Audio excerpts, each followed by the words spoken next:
लाडकी बहीण योजना अतिशय बारकाईने आम्ही राबवलेली आहे। साधारणपणे 2,40,00,00,000 पेक्षा अधिक महिलांपर्यंत आज या योजनेचा लाभ पोहोचत आहे आणि ही योजना सुरू झाल्यापासून त्याची चांगल्या पद्धतीने स्क्रुटिनी करणं, 2.5 लाखापेक्षा कमी उत्पन्न असणारे, 1 लाखापेक्षा कमी उत्पन्न असणाऱ्या माता भगिनींचे फॉर्म भरून घेणं, ते ऑनलाईन करणं, आधार सीडिंग करणं, अशा पद्धतीने ते केलं गेलेलं आहे।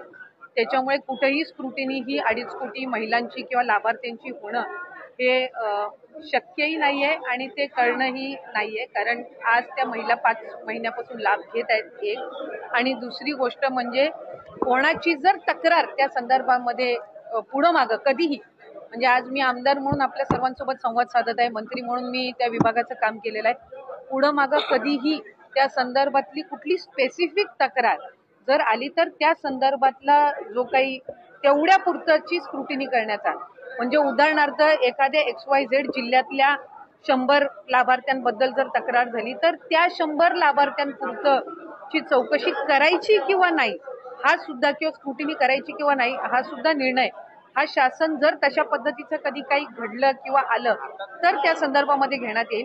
कुठेही स्क्रुटिनीचा विषय येत नाही। लाभार्थ्यांना त्यांच्या जो काही लाभाचं वाटप आहे किंवा DBT आहे हे ज्या वेळेला राज्याचे मुख्यमंत्री देवेंद्रजी फडणवीस साहेब, उपमुख्यमंत्री एकनाथजी शिंदे साहेब आणि उपमुख्यमंत्री अजितदादा यांच्या मंत्रिमंडळामध्ये किंवा मीटिंगमध्ये ज्या वेळेला तशा पद्धतीच्या सूचना दिल्या जातील त्या पद्धतीनं पुढचं DBT हे निश्चितपणाने होईल।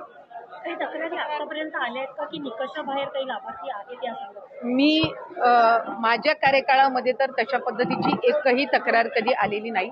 आता आचारसंहितेच्या या मधल्या 1.5 महिन्याच्या 2 महिन्याच्या कालावधीत काही आल्या असतील तर त्या संदर्भातली मला काही माहिती नाहीये, पण तक्रारी आल्या तर त्याचं कशा पद्धतीने त्या स्क्रुटिनाइज करायच्या याचा निर्णय जो आहे ते शासन आणि जे संबंधित विभाग आहे ते त्या पद्धतीनं करतील। पण अशा पद्धतीची तक्रार ही कुठेही विभागाकडे मी त्या ठिकाणी पदावर असताना तरी प्राप्त झाली नव्हती। नाही, ह्या ज्या सगळ्या आहेत या अफवा पसरवल्या जात आहेत। शेवटी कुठले निकष कशा पद्धतीनं लावले जातील, कशा पद्धतीनं बदलले जातील, कशा पद्धतीनं कुठली जर एखादी तक्रार आली तर त्या संदर्भातली कशी स्क्रुटिनी केली जाईल हा निर्णय शासनाचा आणि विभागाचा राहतो।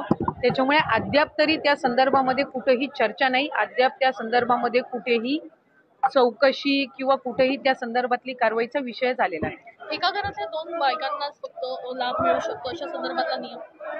अशा संदर्भातला नियमही नाहीये। आपण जर GR मध्ये बघितलं तर 2.5 लाखापेक्षा कमी उत्पन्न असणारे, रेशन कार्ड त्यांचं पिवळं किंवा केशरी किंवा उत्पन्नाचा दाखला असणारे, अशी सगळी स्क्रुटिनी होऊन आम्ही सुरुवातीपासून एक गोष्ट म्हणत आलो की 2.5 कोटीपर्यंत लाभार्थी हे मॅक्सिमम असू शकतात आणि त्या पद्धतीनं जर आपण बघितलं तर रजिस्ट्रेशन मध्ये सुद्धा आम्ही शेवटचं DBT 9 ऑक्टोबरला ज्यावेळेला केलं त्यावेळेला 2,34,00,000 महिलांना आम्ही DBT केलेलं होतं, म्हणजे साधारणपणे त्या आकड्याच्या आपण जवळपास आहोत। त्यामुळे त्या पद्धतीनं आपण हे केलेलं आहे। मला वाटतं मुख्यमंत्री मोदयांनी ज्यावेळेला शपथ घेतली त्या दिवशी सुद्धा पत्रकारांसोबत संवाद साधताना काही वर्तमानपत्र आणि पत्रकारांनी त्या संदर्भातली त्यांना विचारणा करण्यात आली, त्यावेळेला त्यांनी हेच सांगितलं की जे बजेट सेशन होईल, पुढचं बजेट सेशन होईल त्यामध्ये जे 2100चा लाभ हा महिलांना आम्ही आमच्या मॅनिफेस्टोमध्ये कबूल केलेला आहे त्या संदर्भातली जी काही योग्य ती घोषणा आहे ती केली जाईल।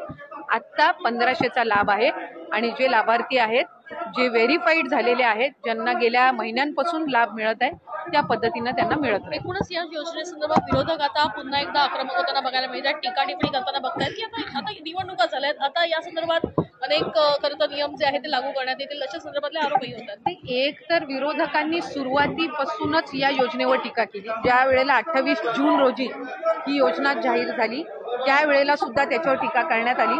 स्वतः त्या योजनेवर टीका केली की 1500 दिल्यावर मग राज्याचं काय होणार, राज्य खपाट